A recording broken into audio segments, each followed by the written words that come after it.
வணக்கம். அடுத்த வாரத்துக்கான வீக்லி அனாலிசிஸ். நம்ம போன வாரம் வீக்லி அனாலிசிஸ் வீடியோல கிளியரா பார்த்துருந்தோம். தெளிவாவே சொல்லியிருந்தேன். மார்க்கெட் முதல் 2 நாளும் பாசிட்டிவா இருக்கிறதுக்கான வாய்ப்புகள் இருக்கு. அடுத்த பேலன்ஸ் ரிமைனிங் டேஸ்ல வந்து மார்க்கெட் நெகட்டிவா தான் இருக்கும் அப்படிங்கிறத கிளியரா லாஸ்ட் வீக் வீடியோல சொல்லியிருந்தோம். அதே மாதிரி தான் இந்த வீக் எந்த சேஞ்சுமே இல்லை. ஃபர்ஸ்ட் 2 டேஸ் நீங்க பார்த்துருப்பீங்க பாசிட்டிவா இருந்திருக்கும். அடுத்த ரிமைனிங் 2 நாளுமே மார்க்கெட் நெகட்டிவா தான் போயிருக்கு. நெகட்டிவா போய் நெகட்டிவா தான் முடிஞ்சிருக்கு. ஓகே. ஸோ நம்ம போன வாரம் பார்த்த வீக்லி அனாலிசிஸ் வீடியோ இந்த வாரம் பர்ஃபெக்டா ஒர்க் ஆயிருக்கு அதே பேட்டர்ன்ல. ஓகே. ஸோ அடுத்த வாரத்துக்கு வந்து இன்னைக்கு எந்த மாதிரி ட்ரேட் ஆச்சு அப்படிங்கிறதையும் குயிக்கா பார்த்துடலாம். ஓகே. ஸோ இந்த வீடியோ லேர்னிங் பர்பஸுக்காக தான் உங்களோட ஓன் அனாலிசிஸையும் ஒர்க் பண்ணிக்கோங்க. ஓகே. ஸோ இப்போ இன்னைக்கு நம்ம மார்னிங்கே நேற்றுக்கு வீடியோலையும் சொல்லியிருந்தோம். இந்த நேற்று ப்ரீவியஸ் டேயோட க்ளோசிங் கீழே மார்க்கெட் ஓப்பன் ஆகும் பட்சத்தில் டவுன் ட்ரெண்டுக்கான வாய்ப்புகள் இருக்கு. டவுன் ட்ரெண்ட் கண்டினியூ ஆகும் அப்படின்னு. ப்ளஸ் வந்து லைவ் ஆன் அப்டேட்டை டெலிகிராம் சேனல்லையும் மார்னிங்கே கொடுத்துருந்தோம். ஸோ மார்னிங் டெலிகிராமில் அப்டேட் பண்ணியிருந்த மாதிரியே அந்த என்ன சொல்றது இந்த பேட்டர்ன்ல இருந்து பிரேக் அவுட் கொடுத்து வரும்போது நம்ம ஃபர்ஸ்ட் லெவலில் வந்து 26,055 ஃபிக்ஸ் பண்ணியிருந்தோம். ஓகே. 26,055 ஃபிக்ஸ் பண்ணியிருந்தோம். ஒரு 2 பாசிபிலிட்டிஸ் கொடுத்துருந்தோம். இதை பிரேக் பண்ண பட்சத்தில் மேலேயும் அதுக்கப்புறமா கீழே இந்த மாதிரி வரதுக்கான வாய்ப்புகள் இருக்குன்னு கொடுத்துருந்தோம். பட் நம்ம சொல்லியிருந்தோம் ஃபோக்கஸ் வந்து டவுன் சைடில் தான் ஃபோக்கஸ் பண்ண சொல்லியிருந்தோம். ஓகே. ஏன்னா மார்க்கெட் கீழே வரதுக்கான வாய்ப்புகள் ஜாஸ்தியாக இருந்துச்சு. அதனால் டவுன் சைடில் தான் ஃபோக்கஸ் பண்ணுறதுக்கு டெலிகிராமில் லைவ் அப்டேட் பண்ணியிருந்தோம். ஃபர்ஸ்ட் லெவலில் 26,055 அப்படிங்கிற ரேஞ்சை கொடுத்துருந்தோம். ஓகேவா. அதுக்கப்புறமா 26,020ங்கிற மிட் ரேஞ்சும் அப்புறமா 25,985 வரைக்குமே எதிர்பார்த்தோம். ஓகே. இருக்கும் 26,055ங்கிற லெவல் எடுத்தா கொடுத்துருந்தோம். 26,055 ஃபர்ஸ்ட் டார்கெட் அது வரைக்கும் வரதுக்கான வாய்ப்புகள் இருக்கணும். ஸோ எப்போ மார்க்கெட் இங்க இருக்கும்போது இங்க இது வரைக்கும் வரதுக்கான வாய்ப்புகள் இருக்குங்கிறதும் அதுக்கப்புறமா 26,025 ரேஞ்சும் அதுக்கப்புறமா 26 ரேஞ்ச் வரைக்கும் 25,985 வரைக்கும் வரதுக்கான வாய்ப்புகள் இருக்கு அப்படிங்கிறத டெலிகிராம்ல அப்டேட் பண்ணியிருந்தோம். ஓகே. ஸோ நம்ம இதுதான் 26,020 வரைக்கும் 55 அதுக்கப்புறமா 20 அப்படிங்கிறத நிஃப்டிக்கும் சென்செக்ஸோட லெவல்ஸும் லைவா கொடுத்துருந்தோம்.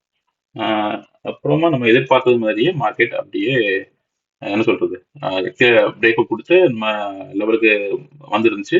நம்ம ஒவ்வொருத்தையும் லைவா அப்டேட் பண்ணியிருந்தோம் டெலிகிராம்ல. 26,058 வரும்போதும் மறுபடியும் 26,050 வந்துடுச்சு. அப்புறம் 25,985 வருமா அப்படிங்கிறத செக் பண்ணணும். அதுக்கான பாசிபிலிட்டிஸ் இருந்துச்சு. பட் மார்க்கெட் வந்து நம்ம கொடுத்த 26,020ங்கிற ரேஞ்ச் வரைக்கும் தான் வந்துச்சு. ப்ளஸ் கீழே 25,985 வர்றதுக்கு பதிலாக 26,007 ஒரு என்ன சொல்றது அப்ராக்சிமேட்டா ஒரு 20 பாயிண்ட்ஸ் வந்து மிஸ் ஆயிடுச்சு. ஓகேவா. 15-20 பாயிண்ட்ஸ் வரைக்குமே க்ளோஸா நிஃப்டி நம்ம கொடுத்த டார்கெட் படி அப்படியே அதே பேட்டர்ன்ல வந்திருக்கு. ஸோ ஒவ்வொரு தடவை நம்ம கொடுக்கும்போதும் இந்த ரேஞ்ச் கரெக்டாக இந்த பேட்டர்ன் கொடுத்து பேட்டர்ன் ஃபாலோ பண்ணி ப்ராப்பராக வந்துருந்துச்சு. ஓகே. ஸோ இது வரைக்குமே எதிர்பார்த்துருந்தோம் 25,985 வரைக்கும். ஸோ பட் வந்தது 26,007 வரைக்கும் தான் வந்துருந்துச்சு. ஒரு 15 பாயிண்ட்ஸ் க்ளோஸ் கிட்ட வரைக்கும் ப்ராப்பராக நம்ம இன்னைக்கு கொடுத்த லெவல்ஸ் தான் வந்துருந்துச்சு. கொடுத்த கால்ஸ் எல்லாமே கரெக்டாக பர்ஃபெக்டாக தான் இருந்துச்சு. ஓகேவா. ஸோ இது வந்து டெலிகிராம்ல கொடுத்திருந்த லைவ் அப்டேட்ஸ். இன்னைக்கு சார்ட்ல பார்த்தோம்னா ஸோ இதான் நம்ம கொடுத்த ஃபர்ஸ்ட் டார்கெட்டை சுற்றி தான் ஃபுல்லாக ட்ரேட் போயிட்டு இருந்துச்சு. ஒரு டவுன் ட்ரெண்ட் கொடுத்துருந்தா கூட நம்ம டெலிகிராம்ல இதையும் வார்ன் பண்ணியிருந்தோம். நம்ம சிஇ சைட் போக வேண்டாம் ஒரு சின்ன ட்ரெண்ட் இருக்கும்போதும் சிஇ சைட் போக வேண்டாம் அப்படிங்கிறதுன்னு சொல்லியிருந்தோம். Don't try C till you get closing about 26,105. Okay. அதனால டைம் ஒரு சின்ன ஒரு பாசிட்டிவ் ட்ரெண்ட் காமிச்சிட்டு இருந்துச்சு. இப்போ அதனால யாரும் அந்த சிஇல என்ட்ராக வேண்டாம். அது ஒரு ட்ராப்பாக இருக்கிறதுக்கான வாய்ப்புகள் இருக்கு அப்படிங்கறத அப்டேட் பண்ணியிருந்தோம். ஸோ ஈஸியில் என்ட்ரா பண்ணியிருந்தா சின்ன ஸ்கேல்பிங் பண்ணிருக்கலாம். பட் லாங் போயிருந்தோம்னா அது ஒரு ட்ராப்பாக தான் இருந்திருக்கும். நம்ம எதிர்பார்த்த மாதிரி சிஇல போயிருந்தா ஒரு ட்ராப்பாக இருந்ததுன்னா வாய்ப்புகள் இருக்கு. ஸோ அதையும் நம்ம லைவா முன்னாடியே இன்டிமேட் பண்ணியிருந்தோம். இந்த மாதிரி பிரேக் அவுட் மேலே போகிறதுக்கான வாய்ப்புகள் மறுபடியும் கீழே வரதுக்கான வாய்ப்புகள் தான் இருக்கு அப்படிங்கிறத லைவா கொடுத்துருந்தோம். ஓகே. ஸோ நம்ம கொடுத்தது இந்த 26,055 ரேஞ்சுக்கிட்டே தான் நிஃப்டி வந்து அதை பிரேக் பண்ணி டார்கெட் கொடுத்துச்சு. மறுபடியும் கீழே வந்து அந்த 26,055 டெஸ்ட் பண்ணியிருக்கு. மறுபடியும் கீழே வந்து க்ளோசிங் அது கிட்டே முடிஞ்சிருக்கு. 26,055 ரேஞ்சு கிட்டே தான் க்ளோசிங் முடிஞ்சு கீழே தான் க்ளோஸ் ஆயிருக்கு. பட் ஆனால் அந்த ரேஞ்சு கிட்டே தான் முடிஞ்சிருக்கு. ஓகே. ஸோ இந்த ரேஞ்சில் நாளைக்கு மண்டே எப்படி மார்க்கெட் இருக்கும், அடுத்த வாரத்துக்கான ட்ரெண்ட் பேட்டர்ன் எப்படி இருக்கும் அப்படிங்கிறதையும் குயிக்காக பார்த்துடலாம். ஓகே. ஃபர்ஸ்ட் வீக்லி சார்ட்ல நிஃப்டி அவர்கள் பார்த்துடலாம். நிஃப்டி வந்து போன வாரம் பார்த்தோம்னா ஒரு ஒரு ஸ்ட்ராங்கான ஒரு ஒரு நல்ல புல்லிஷ் கேண்டில் பார்த்தோம். ஒரு பையர்ஸோட டாமினேஷன் பார்த்துருக்கோம். ஒரு நல்ல லெக் கீழே ஃபார்ம் ஆயிருந்துச்சு. பையர்ஸோட டாமினேஷன் இருந்துச்சு. செல்லர்ஸோட டாமினேஷன் இருந்தால் கூட பையர்ஸோட டாமினேஷன் நல்லாவே இருந்துச்சு போன வாரம். இந்த வாரம் ஃபுல்லாவே வந்து செல்லர்ஸோட டாமினேஷன். நம்ம ஏற்கனவே போன வாரம் வீடியோ சொல்லியிருந்தோம்ல, ஃபர்ஸ்ட் 2 நாளும் பாசிட்டிவ், அடுத்த ரிமைனிங் டேஸ் வந்து நெகட்டிவ். அதுக்கேற்ற மாதிரி ரிமைனிங் டேஸ்ல நெகட்டிவா போய் ஒரு நல்ல செல்லர் டாமினேஷன்ல தான் அந்த வீக்லி கேண்டில் க்ளோஸ் ஆயிருக்கு. ஓகே. ஸோ ஸோ நம்ம அடுத்த ட்ரெண்ட் எப்படி இருக்கிறது வாய்ப்புகள் இருக்குன்னா ஒன் டேல மாத்திக்கிறேன். ஒன் டேல நம்ம ஏற்கனவே பார்த்தது மாதிரியே நிஃப்டி இந்த சார்ட் பேட்டர்னுக்குள்ள டிராவல் ஆகிட்டு இருக்கு, அப்படித்தானே? இந்த பேட்டர்னுக்குள்ள, இந்த சார்ட்டுக்குள்ள, இந்த இந்த சேனல் பேட்டர்னுக்குள்ள நிஃப்டி டிராவல் ஆகிட்டு இருக்கு. இந்த மாதிரி இதுல ஒரு ரெசிஸ்டன்ஸ், இதுல ஒரு சப்போர்ட், மறுபடியும் ரெசிஸ்டன்ஸ், மறுபடியும் சப்போர்ட். இப்போ அதுல இருந்து இதுல இது வரைக்கும் போய் ஒரு குயிக்கா ரிஜெக்ஷன் கொடுத்து கீழே வந்துடுச்சு. இப்போ அதே மாதிரி மேல போய் ஒரு குயிக்கா ரிஜெக்ஷன் கொடுத்து மறுபடியும் கீழே வருது. இது இப்போதைக்கு இதுவும் ஹையர் ஹை தான் ஃபார்ம் ஆயிருக்கு. இந்த லோ, இந்த ஹை வந்து நம்ம பிரேக் பண்ணல, ஹையர் ஹை தான் ஃபார்ம் ஆயிருக்கு. நம்ம இந்த ப்ரீவியஸ் ரிஜெக்ஷன் ஜோன் இருக்குல்ல, 26,200 இருக்கு, அது ஒரு ஸ்ட்ராங்கான சப்போர்ட் ரெசிஸ்டன்ஸ் ஆக்ட் ஆயிட்டு இருக்கு. அந்த ஜோன்ல இந்த வாரம் ரிஜெக்ஷன் வந்து மார்க்கெட் கீழே வந்துட்டு நம்ம என்ன பார்த்தோம், இதை பிரேக் பண்ணி மேலே போகும் பட்சத்துல மேலே போகலாம் அப்படின்னு பார்த்துருந்தோம். இதை பட் நான் இந்த ஜோனை பிரேக் பண்ணல, இதுல இருந்து கன்டினியூட்டி கொடுத்து கீழே வந்துட்டு இருக்கு. ஸோ இப்படி இருக்கும் பட்சத்துல மார்க்கெட் தொடர்ந்து இது வரைக்கும் வரதுக்கான வாய்ப்புகள் இருக்கு. 25,850 அப்படிங்கிற வரைக்குமே வர்றதுக்கான வாய்ப்புகள் இருக்கு. இது எப்படிங்கிறத எங்கிறதையும் டைம் ஃப்ரேம் மாத்திக்கிறேன், 2 ஹவர்ஸ்ல வச்சிருக்கேன். ஓகே, 2 ஹவர்ஸ்ல வச்சிருக்கேன். ஸோ எப்படி மூவ் ஆகிறதுக்கான வாய்ப்புகள் இருக்குன்னா, ஏற்கனவே ஒரு டபிள்யூ பேட்டர்ன் ஃபார்ம் ஆயிருந்துச்சு. இந்த மாதிரி ஒரு டபிள்யூ பேட்டர்ன் ஃபார்ம் ஆயிருந்துச்சு. ஸோ டபிள்யூ பேட்டர்ன் இந்த மாதிரி ஃபார்ம் ஆகும்போது நார்மலாக நடக்கும். இந்த ரேஞ்சு பிரேக் பண்ணும் பட்சத்தில், அந்த ரேஞ்சு பிரேக் பண்ணுச்சுன்னா இதுக்கு ஈக்குவலான ஒரு அப் அண்ட் கொடுக்கலாம். அது வந்து எங்க போகும், என்னோட ஆல் டைம் ஹை கிட்ட வரைக்கும் 26,400 ஆல் டைம் ஹையையும் தாண்டி போறதுக்கான வாய்ப்புகள் இருந்துச்சு. ஆனா அந்த பிரேக் அவுட் அதில் நடக்கல. ஓகே, இந்த ஜோன் பர்ஃபெக்டா அதே ஜோன்ல ரிஜெக்ஷன் நடந்து மார்க்கெட் கீழே வந்திருக்கு. ஸோ இப்படி கீழே வரும்போது அதோட ப்ரீவியஸ் லெவல் வந்து இங்க இருக்கு, ப்ரீவியஸ் ஹை இதுல இருக்குல்ல, இந்த ப்ரீவியஸ் ஹை அந்த ரேஞ்சு கிட்டே தான் முடிஞ்சிருக்கு. இன்னும் அந்த ரேஞ்சை பிரேக் பண்ணி கீழே போகல, க்ளோஸ் கொடுக்கல. பிளஸ் அதே மாதிரி இந்த டபிள்யூ பேட்டர்னோட ப்ரீவியஸ் லோ எங்க இருக்குன்னு பார்த்தோம்னா இங்க இருக்கு. இந்த டபிள்யூ பேட்டர்ன் ஸ்டார்ட் ஆனது இருந்ததுன்னா இதுக்கு முன்னாடி இந்த மாதிரி இப்படி வந்து இங்க வந்து அதுக்கப்புறமா டபிள்யூ பேட்டர்ன் கொடுத்துருக்கு, அப்படிதானே? இப்போ அதே டைரக்ஷன்ல போயிட்டு இருக்கு. ஸோ இந்த லோவை, இந்த ப்ரீவியஸ் லோ இருக்குல்ல, இந்த டபிள்யூ பேட்டர்ன் ஸ்டார்ட் ஆன லோவை, அந்த லோவை ஏதாவது அதோட ப்ரீவியஸ் ட்ரெண்டோட கனெக்ட் பண்ணி பார்க்கலாம். இப்படி கனெக்ட் பண்ணி பார்த்தோம்னா இதுல ஒரு சப்போர்ட் ஃபார்ம் ஆயிருக்கும். இந்த இந்த ரெண்டையும் டாட்டையும் கனெக்ட் பண்றேன், இந்த இதையும் இந்த இதையும். அதாவது இந்த டபிள்யூ பேட்டர்ன் ஸ்டார்ட் ஆகிறதுக்கு முன்னாடி இருந்த லோ, அது அதோட ப்ரீவியஸ் லோவோட எங்க விட்டங்கிறத கனெக்ட் பண்ணிருப்பேன். பிளஸ் அதை அப்படியே அந்த ட்ரெண்ட்ல எக்ஸ்டெண்ட் பண்ணிக்கிறேன். எக்ஸ்டெண்ட் பண்ணா எங்கெல்லாம் கனெக்ட் ஆகுதுன்னு பார்க்கலாம். ஓகே, இப்படி கனெக்ட் பண்ணி பார்த்தீங்கன்னா இதுல ஒரு சப்போர்ட் ஃபார்ம் ஆயிருக்கு தெரியும். சரி, இந்த ட்ரெண்ட் லைன் இது இந்த டபிள்யூ பட்டன் ஸ்டார்ட் ஆகிறதுக்கு முன்னாடி இருந்த சப்போர்ட், இதுல ரெண்டு சப்போர்ட் எடுத்துருக்கு, அதுக்கு முன்னாடி இந்த ஜோன்ல சப்போர்ட் எடுத்துருக்கு. ஸோ இந்த ரெண்டு கனெக்ட் பண்ணும்போது இந்த ட்ரெண்ட் லைன் ஃபார்ம் ஆகுது. மறுபடியும் இந்த டபிள்யூ பட்டன் வந்து இந்த ஜோன்ல ஒரு சப்போர்ட் கொடுத்துருக்கு. அந்த சப்போர்ட்டை பிரேக் பண்ணும்போது ஒரு கேப் டவுன் சப்போர்ட்டா, கேப் டவுன் ஓப்பனிங்கா போய் கீழே போய் நம்ம ஒரு சப்போர்ட் சோனா 25,720 வரைக்கும் போச்சு. மறுபடியும் இருந்து மேலே வரும்போது அந்த சப்போர்ட் கிட்ட வரும்போது ஒரு கேப் அப் ஓப்பனிங் கொடுத்து அது மேலே ஓப்பன் ஆகி அப்படியே அப்படின்னு கொடுத்து மேலே போச்சு. மறுபடியும் கீழே வரும்போது அந்த ஜோன் கிட்ட வரும்போது பார்த்தீங்கன்னா ஒரு கேப் டவுன் ஓப்பனிங் கொடுத்து அப்படியே ஸ்ட்ராங்கா பிரேக் பண்ணி பிரேக் பண்ணி உள்ள வந்துருக்கு. மறுபடியும் அந்த ரிவர்ஸ் ஆகி பவுன்ஸ் ஆகி பேக் ஆகி இந்த லைன் கிட்ட வரும்போது அதை பிரேக் பண்றதுக்காக மறுபடியும் ஒரு கேப் அப் ஓப்பனிங் கொடுத்து மேலே போயிருக்கு. ஸோ இந்த ஜோன் கிட்ட வரும்போதெல்லாம் ஒரு ஸ்ட்ராங்கான சப்போர்ட் அதில் ஆக்ட் ஆகி ரிஜெக்ஷன் ஆயிருக்கு.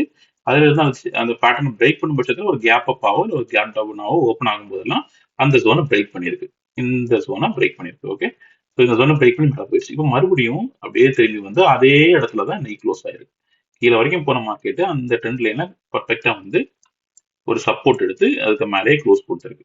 ஓகே, ஸோ இது எந்த மாதிரி டைரக்ஷனா காமிக்குதுன்னா, இதுக்கு மேல மார்க்கெட் டவுன் ட்ரெண்டுக்கு போனோம் அப்படின்னு எதிர்பார்த்தோம்னா மார்க்கெட் இந்த லெவலுக்கு கீழே ஓப்பன் ஆகணும். ஏற்கனவே 2 தடவை இந்த ரேஞ்சை பிரேக் பண்ணும் போதெல்லாம் ஒரு கேப் டவுன் ஓப்பனிங் கொடுத்து அப்படி தானே, அது மாதிரி பிரேக் பண்ணி மேலே போகும்போது கேப் அப் ஓப்பனிங் கொடுத்து. ஸோ இதே மாதிரி மண்டே வந்து இந்த ரேஞ்சை பிரேக் பண்ணணும்னா ஒரு கேப் டவுன் கொடுக்கும் பட்சத்துல, கீழே கொடுக்கும் பட்சத்துல, இந்த ரேஞ்சு கிட்ட ஒரு கேப் டவுன் கொடுக்கும் பட்சத்துல மார்க்கெட் தொடர்ந்து அடுத்த வாரம் கீழே வரும். இது வரைக்கும் 25,830 ரேஞ்சு ஃபர்ஸ்ட் டார்கெட்டா இருக்கும். அடுத்த வாரத்துல முதல் டார்கெட் இது வரைக்கும் வரலாம். இந்த ரேஞ்சை, இந்த சப்போர்ட்டை பிரேக் பண்ணி ஒரு கேப் டவுன் ஓப்பனிங் கொடுத்துச்சுன்னா ஒரு ஸ்ட்ராங்கான பிரேக் அவுட்டா இருக்கும். ஏன்னா ப்ரீவியஸ் டைம்ல எல்லாம் அந்த லைனை பிரேக் பண்ணும்போது கேப் டவுனும் கேப் அப் தான் கொடுத்து பிரேக் பண்ணிருக்கு. ஒரு 1, 2, 3 தடவையும் அதே மாதிரி தான் பண்ணிருக்கு. ஓகேவா, எப்பெல்லாம் அது டச் ஆகுதோ அப்பதான் அப்படிதான் பண்ணிருக்கு. இதுல ஒரு கேப் டவுன் கொடுத்து தான் பிரேக் பண்ணிருக்கு, கேப் அப் கொடுத்து மேலே போயிருக்கு.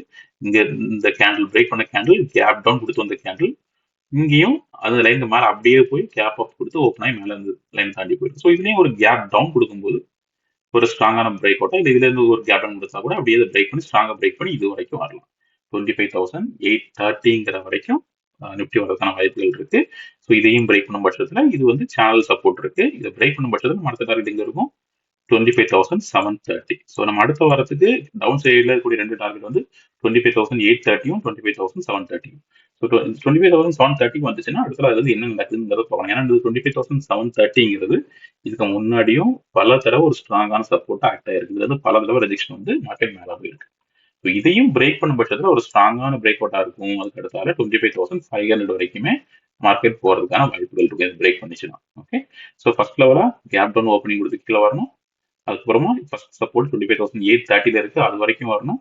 அதை பிரேக் பண்ணிச்சுன்னா 25,730 வரைக்கும் வரலாம். அது அந்த லெவலில் பிரேக் பண்றது ஒரு பெரிய டவுன் ட்ரெண்டுக்கு எடுத்துட்டு போயிடும். 25,500 வரைக்கும் எடுத்துட்டு போகும். ஓகே இப்போதைக்கு.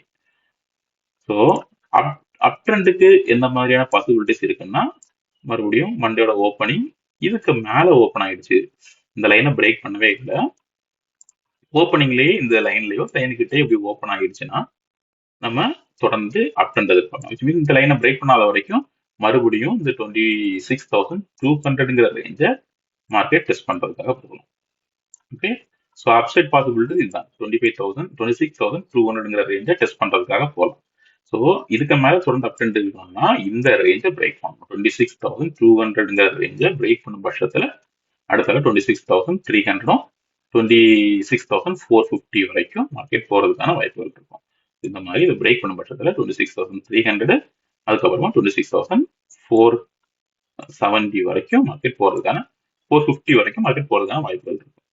ஸோ அடுத்த வாரத்துக்கு டிசைட் பண்ண போறது மண்டேயோட ஓப்பனிங் தான். இந்த ரேஞ்சு டிசைட் ஆக போகுது. இந்த ரேஞ்சில் என்ன நடக்குது, எந்த மாதிரியான ஓப்பனிங் வருது அப்படிங்கிறது அடுத்த வாரத்தோட ட்ரெண்டை டிசைட் பண்ண போகுது. ஒரு கேப் டவுன் ஓப்பனிங் வந்துச்சுன்னா தொடர்ந்து டவுன் ட்ரெண்ட் கொடுத்து இது வரைக்கும் வரும் 25,830, அதுக்கப்புறமா 730, அதுக்கப்புறமா 25,500 வரைக்குமே போகலாம்.